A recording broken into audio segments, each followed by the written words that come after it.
Alam mo ba kaibigan, na sa edad 26 hanggang 35, dito mo mararanasan ang tunay na pagsubok ng tiyaga. Ito ang season ng pag-aalaga o season of nurturing. Sa trabaho, pamilya, relasyon o negosyo, tahimik pero mabigat kasi sa panahong ito, sinusubok ni Lord kung gaano mo kayang alagaan ang itinanim mong pangarap. Tanong ko lang sa iyo kaibigan, kaya mo bang maghintay habang hindi pa dumarating ang bunga? Ang season of nurturing ay isang panahon ng consistency at faith. Ito ang mga taon na halos gusto mo nang sumuko pero pinipili mo pa rin magpatuloy dahil alam mong ito'y may bunga sa dulo. Halimbawa, nagtatrabaho ka araw-araw kahit pagod o nagmamahal ka kahit minsan hindi ito suklian.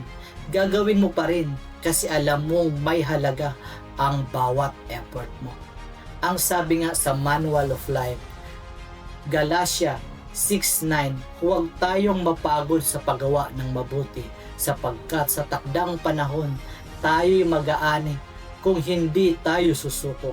Sa panahong ito, hindi bilis ang sukatan kaibigan, kundi katapatan at tiyaga. Ang moral lesson, kaibigan, tandaan mo, ang mga taon ng pagod at pagtitiis ay hindi sayang. Ito ang mga panahong hinuhubog ni Lord ang ugat ng pananampalataya mo. Sabi nga sa Proverbs 16:3, ipaubaya mo sa Panginoon ang iyong mga ginagawa at ang iyong mga panukala ay magtatagumpay. By the grace of God, kaibigan, huwag mong sukuan ang binhi mo.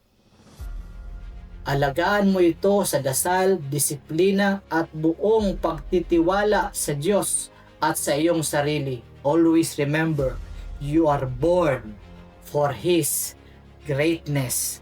God bless us all.